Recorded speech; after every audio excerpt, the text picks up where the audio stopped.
everyone, this is Dion here with Racers 360. We're walking through Watkins Glen International Raceway for our Racers 360 track breakdown.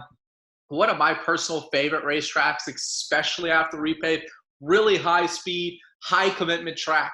So we'll talk through kind of the main points that I look for to execute on a fast lap here, and hopefully it'll help you go faster around Watkins Glen. So going into turn one, the most important thing in turn one is getting back to full throttle as early as possible after the apex. So with that, it's really easy to also overslow turn one. There's a lot of banking, a lot of grip here. So while my priority is to get back to full throttle, I can roll a lot of entry speed in here. And because of that banking, and because it's slightly downhill, we do want a slightly earlier turning point than normal. So most cars, the brake zone will be roughly about this 300 board. If you're in a high horsepower, low grip car, you're probably braking before the 400 board. In the higher downforce cars, we're probably closer to the 200 board. So there's a pretty wide range in the brake zones here. So what we're really focusing on is get our eyes in, looking for that apex already here.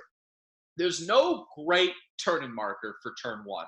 You can see there's really nothing here that we can consistently use that doesn't change. It's going to be past the 100 board. So really what we're looking for is to start to get our right front tire on the painted curb before the little bit of the apex, which really comes, let me just highlight that for everyone right now, which is really going to be where the furthest or thickest part of the curb is. That's where we want to apex. We don't want to touch the throttle before then. So notice how we're starting to get our right front tire on the painted curb before that. Not really at the start of it. Just as you can see, there's no great visual. But as we start to get the car to compress right here in this apex zone, that's where we want our initial throttle application to come. It should not come any earlier than this zone here. We want to be really specific with that, because even just the slightest early throttle, which you can see our driver here does a pretty good job avoiding, will cause understeer and will delay the point that you can get back to full throttle. So we want that exit here, but don't allow yourself to fall into the track saying earlier throttle means better exit. No. Here we're saying, how early can I get back to full throttle? And you'll notice if you're throttle too early, you won't be able to get back to full throttle. So applying the throttle here, the next important thing, start to unwind the steering wheel as much as you can so that you can get back to that full throttle. Our driver gets back really in a great spot. This is where we want to be back to full throttle. We want to hold it as long as we can. Not every car will be flat to the S's. A lot will be. So hopefully we're flat from here all the way to the bus stop. Next thing here is notice how our driver's out and using the exit curb pretty early on. They could probably use even a little bit more. Most of the time, I want to get my right side wheels to here. I don't actually like using or getting the whole car up and over the curb. If you need to use it because of a mistake, you roll a little bit too much entry speed, that's fine. But I like to get all the way out there to where my right side tires are just about on that curb, but not quite. The more you use it, the more you're able to unwind the steering wheel, the more that you're able to get back to flat at a higher speed. So really, really critical here. Keep going forward. Eyes up for the S's here. Now, the S's they're intimidating. We're steep uphill. It's a really high speed section. The important things here are your eyes looking forward. We really should be looking already kind of up the hill by now. Then the next thing is going to be smooth hands. Anytime we're in a really high speed section, we've got to be smooth with the pedal. If you are a driver that's in a car that you know can be flat through this section, but you're trying to work up to it, my suggestion would be, rather than trying to spend a long time at maintenance throttle, I would be working on trying to hold full throttle deeper in and then having a little bit bigger of a lift in here. And trying to hold full throttle a little bit deeper, a little bit deeper, a little bit deeper, until you don't have a lift anymore, or until you've got the smallest of lifts. To me, that's more effective to building up to speed than having the early lift and trying to hold a higher amount of maintenance throttle. I'd rather see you have bigger lift, but be flat longer. That's going to be more effective to working up to it. Again, everything here is little by little by little. We don't want to be making big swings of it because it's such a high commitment, high risk area. Really eyes up. You can see here the important things though in terms of turning. See how we're turning in right here at the end of this curve here on our left. Right here, end of this curve, that's where we're turning in. Nice slow hands. We're only going to be apexing about kind of really 3/4 of the way around this apex curve here. Apexing, and then we want to hold it right, hold it right, hold it right, and we only want to turn back to the left at this access road or even past the start of this access road here on our right hand side. So in this area, that's where we want to be turning back to the right. So we want to be parallel with the right side of the road as we get there, and then we'll turn back to the left. So we're opening up the radius of the corner to the left-hand side here. Slowly coming into the left. Next thing again, get your eyes up. Let the car be free. Let it drift out to the right side of the road. Pretty much every car will be flat from this left-hander on. Let it come out parallel with the wall as we get out to this white painted stripe. And then again, let the car be free out to the bus stop as well. So in the bus stop, a general braking zone will be roughly the 500 board, the 400 board, again, very dependent on your type of car. But it's a corner that I actually want a pretty long coast period in. You can't trail brake all the way down until the point that we want to pick up the throttle. Ideally in the bus stop, I'm going to roll enough entry speed so that I'm not picking up the throttle until this point here. But I can't trail brake all the way down there. In fact, I want to be off the brakes just as I'm coming up onto this first curb here. This is where I want to get off the brakes, and I want to let the car coast, coast, coast, coast, coast.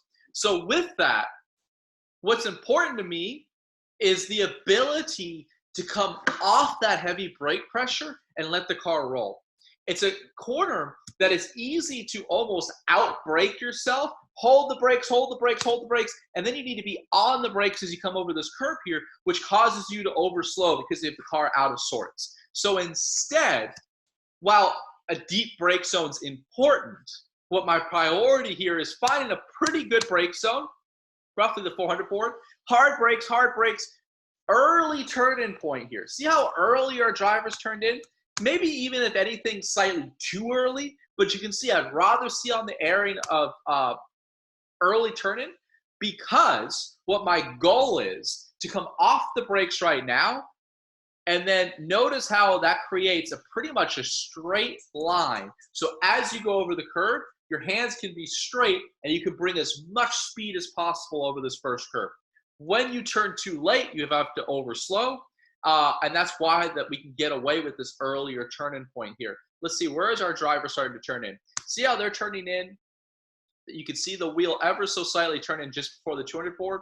I would say it should be just after the 200 board. So tiny bit later, coming in, hands straight over this curve, boom. And you can see, you know that they turned in a little bit too early because look how far to the left they're pushed here.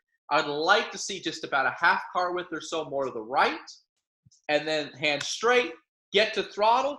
And then here it's all about getting your eyes up, unwinding the steering wheel. And again, I'm focused on trying to get back to full throttle as early as possible here. So right now, in almost any car, you can just drive straight over this last curb here. Well, that's not a very straight line, but I'm looking for how early can I start to unwind the steering wheel so I can drive straight over this final curb and keep it flat past it. Some cars that might upset a little bit, so you have to hold a little bit more steering input into it, but for most cars, we can drive straight over it. Now, into the carousel.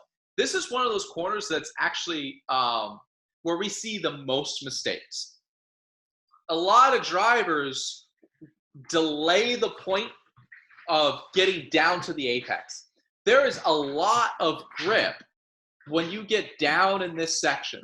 So we don't want to be apexing before then, but you can see how early, that's about where I want to start apexing, and I want to hold that apex there. So what I'm trying to do here is I'm trying to hold full throttle until we start to turn down to that apex, come off. We need a full lift here to get the weight on the front end. So holding full throttle as long as possible. As I start to get the car pointed down, I'm going to get the full lift, get my right front tire to just kiss this inside curb, and then I want to get my eyes up, and I'm holding it in, and now at this point, it's all about getting your eyes up, trying to find that exit curb, looking through the corner, and then as soon as I can start to unwind the steering wheel, that's where I'm trying to commit back to full throttle. There's a ton of grip in here that we can really take advantage of.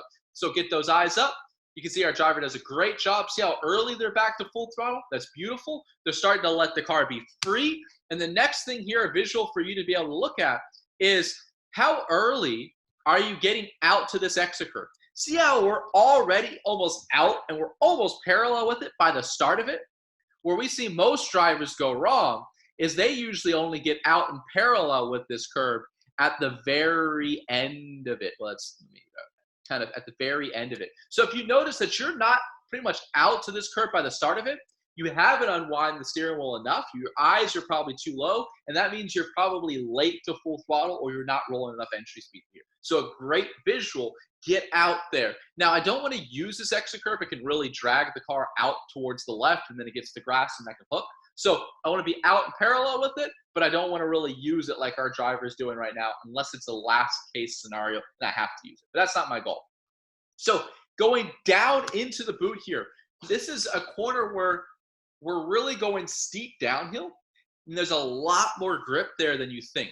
So it's not a corner that I want a super deep, hard brake zone, because that'll really cause the rear to step around on me. So here it's a pretty light, pretty early brake zone, and a corner where I am totally okay with a pretty long coast period. We often talk about how you always have to be on the brakes and throttle. That's not true, especially in this corner. Coasting's okay in here because the balance of the car and the way this corner works, it hooks up, and that's what's going to allow us to roll the most amount of entry speed through here. So coming in here, pretty light brake zone. I want to get the car pointed towards the middle of the track, just like our driver is doing here. But they are starting to get down to this apex curve, and apex too early for me. So what I'm trying to do here is there's a little section right here where the curve's really rubbered in and it kind of has a little bit more banking. That's my apex point, and that's where I'm trying to work back to aggressive throttle. So see how our driver's apexing too early here, and they're already to throttle? Probably because they've overslowed the entry of this corner. So right about now, we're good. But I want enough speed to where the car continues to be a little bit wider, a little bit wider, a little bit wider, about a half car width or so wider, half car width wider, and that more entry speed's what's taking me wider. And then what ends up happening is now I'm going to, because I was wider at that point and I finally get that rotation, I'm going to have a car angle that's going to be looking more in this direction, where because our driver's apex too early, they're going to be looking, that's not quite fair, but they're going to be looking more in this direction here. So you can see the slight difference of angles at the exit or at the apex here means I'm going to be able to unwind the steering wheel a lot more, which means I'm going to be more aggressive to throttle and have less scrub, where because of apex too early, they're going to have that incorrect apex, and they're either not going to be able to get back to full throttle, or in a lower horsepower car, they're going to be able to get back to full throttle, but they're not going to be able to unwind the steering wheel. So you can see I'm a little bit wider coming in, apexing, aggressive to throttle here, trying to work back to full throttle in this zone right now, and then using that road on exit. So now into the toe of the boot. After the repave at Watkins Glen, this is one of those corners that changed the most in the line. Before the concrete patch, you had to be kind of inside of it, and that's where the grip was. Now I want actually a really aggressive late brake zone up the hill. Use the hill to help slow the car down. So right now, in most cars, I am trying to get to where I turn in flat and then brake up the hill once I get pointed. Not every car is going to be the same. So some lower grip or higher horsepower cars, you're going to have to brake earlier. But in most cars, I'm trying to work it down to that 200 board, get the car pointed, just like our driver is now. See how they're pointed towards this first apex, and then they're braking hard up the hill. I don't necessarily want to get perfectly alongside this curb. If you're, a half car width off that curb, that's fine. And I'm just trying to brake up the hill. My goal here is maximize entry speed, get that rotation, and then be able to get back to full throttle as much as possible. You can roll a lot of speed up the hill as well. And I think a lot of drivers are still using the old line, and it's not taking advantage of how much grip they've got now here. So breaking up the hill, our driver comes in apexes maybe a little bit too much here for my liking, although it's not a big deal. Up the hill, the car is going to take you wide if you've got the right amount of entry speed. The car should be continuing to take you wider here, and you should not be on the throttle yet. Right now, as the car starts to come towards the second apex, that's where I'm getting the throttle. So I know our driver overslowed just a little bit because how early they were to throttle. So I want to be committing back to it, back to full throttle now. Let the car be free. There's a little bit of extra pavement on the other side of the white line here. Use that to maximize your run down to turn 8. So turn 8 here, in most cars, brake zone's about roughly going to be about that 200 forward. Sometimes you're going to be just inside of it. Sometimes you're going to be just before it. Most cars. What we want to execute on here is a decently early turn-in, but a really slow turn-in. And again, really focused on not being too early to throttle here. So notice how our driver starts to pick up the throttle just a little bit too early. They wait, and then they start to pick up onto it. Really patient, where we only want to be picking it up as we're starting to unwind the steering wheel. The turning point roughly just past the 100 forward is pretty solid. Apex in about the middle of the corner here. No really great reference points. The important point for me here is getting your eyes up and unwinding the steering wheel as much on corner exit as possible. Now, the next point will kind of depend on your rules for the series. If there's no track limits, I have got my car fully on the other side of this curve, unwinding as much as possible because I can flow a ton more speed in turn 8 on entry if I can use that track. If there are track limits, I use as much up to the point to where I'm at the limit of the track limit rules. So if I can only have 2 tires on the other side of it, you know my right side tires are right to it. There's a lot of time to be picked up here by using more track. So use as much as you can and as early as you can, working it back towards turn 9. Turn 9 is probably one of the more difficult corners on this racetrack. It's hard to roll in as much entry speed as possible because the car or the track crests. So what a lot of drivers fall into is they try to trail brake initially with a lot of brake pressure over the top of the hill. The car starts to step out. So then they feel like, well, the grip's not there. The way to roll more entry speed in turn 9 is to not focus on a super deep brake zone, but focus on coming off brake pressure early, or that heavy brake pressure early. So we're light on the brakes, we're light on the brakes, we're light on the brakes, we're coasting, and then only as you're ready to unwind the steering wheel, that's where we want to get to throttle and get back to full throttle, use the road on exit. Our driver does a pretty solid job here being able to do that. Let's just watch this full speed here. Coming in, hard brake, coming off, wait, go. If you're on throttle any earlier than really about here in this corner, as we're starting to let the car come away from that inside curve, you're to throttle too early. And this is a corner where you really don't want to be on throttle too early. It's going to push you wide out towards that wall, and there's not a big margin of error here. It also means that you've definitely overslowed the corner. So really focus on braking before the crest of the hill for sure, but then work off that heavy brake pressure. It should be a really light, like a 3 out of 10 pedal, 1 out of 10 pedal, little bit of coast, throttle. That's the way to roll more speed through turn 9. Now, into turn 10.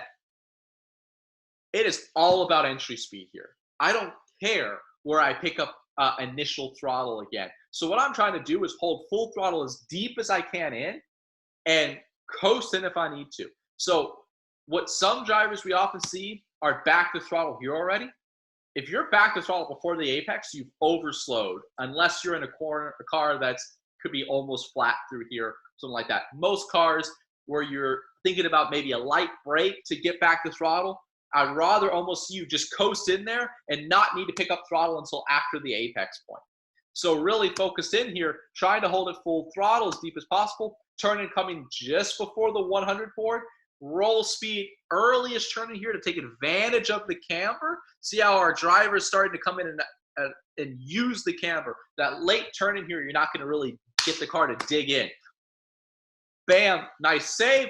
back to throttle here, full throttle. And again, this is a corner like turn 8 where I really depends on track limits, but I almost always have at least half my car on the other side of this curb here. I like to have my left side tires not on the curbing, but up to it, kind of similar to how turn 1. If you do this right, and you have an earlier turn into turn 10, the car is going to push you wide, but it's going to push you wide earlier so that you have more time to work it back to the left side of the road. You should have no issue using all the track and getting the car hustled all the way back to the left before we turn in for turn 11. If you feel like you can't get it all the way back to the left, it's likely that you aren't unwinding the steering wheel early enough and you're not getting out to the exit curb early enough. You might be only getting out to the exit curb in this zone here, which is going to make it harder to get back to the left. So one of those things that's not often spoken about is not just about using all the track on exit, but it's also about how early do you get out and use all that track on exit. And this is a great example of that. We want to get out there early because that's going to allow us to roll more speed, and it's going to allow us to use that track while getting back to the left side of the road here. So turn 11, it's one of the most intimidating corners. There's a wall that you're staring at right now. So eye discipline is so critical. You've got to be able to focus on where you want to go, and you want to be really focused on that apex pointing here. Again, it's a cambered corner. It's slightly downhill. It's pretty high speed. Most cars will be 4th gear through here. Smooth inputs are so critical. It's not a deep, hard brake zone. It's a corner where I'm trying to brake somewhat deep, but it's a stab and immediately coming off on that brake pressure. By now, I'm like a 2 or 1 pedal on the brake, holding that brake, apex in the middle of it, picking up the throttle only here, no earlier than that. Unwind the steering wheel, let the car drive out to the wall. You've got the control here. You've got the ability to place the car where you want it. So you've got to use this track on exit. See how our driver's out and parallel with this exit curve before the end of it. If you're not doing that, you're giving up time onto this front straightaway. And again, really critical here, we're leading onto a straightaway. So that's going to cause a lot of drivers to say, well, to get my best run here, I need to be on throttle as early as possible. That's a trap, and that's not right. We're really focused on how early can we get back to full throttle after the point that we're ready to unwind the steering wheel. That's what's going to give you the best run onto the straightaway, because it's going to help you get your minimum speed up and get a better exit. So we want to be coming in here. If you need a little bit of coast, use the coast. Wait only now as you're starting to unwind the steering wheel. See our driver's starting to, bam, just ever so slightly. That's where we're feeding it in. Back to full throttle way before we get out to the exit curve, which is beautiful. That's going to give you the run onto the front straightaway here to end a fast lap at Watkins Glen International Raceway. Thanks again for joining us at Racers 360. If you go to our curated onboard video section, we have a lot of fast laps that we recommend you also taking a look. That'll be a good study tool in conjunction with our track breakdowns. As always, if we could do anything else for you at Racers 360, let us know. If you're going out there, we'd love to work with you in a personalized coaching fashion. There's a lot to be gained with track breakdowns, but nothing compares to one of our coaches going through your video and coaching you on specifically what you can do to improve. We're all very different. We drive different cars. We learn in very different ways. And we're all making different mistakes. So what I'm covering here is going to be kind of the picture where most drivers will benefit from, but we really recommend our personalized coaching services. If you got any questions on that, email us team@racers360.com. We're always here for you. Best of luck. Enjoy this racetrack and enjoy Watkins Glen, one of the best racetracks in the world. The town around it is awesome. Have fun, and we look forward to seeing you at the track soon.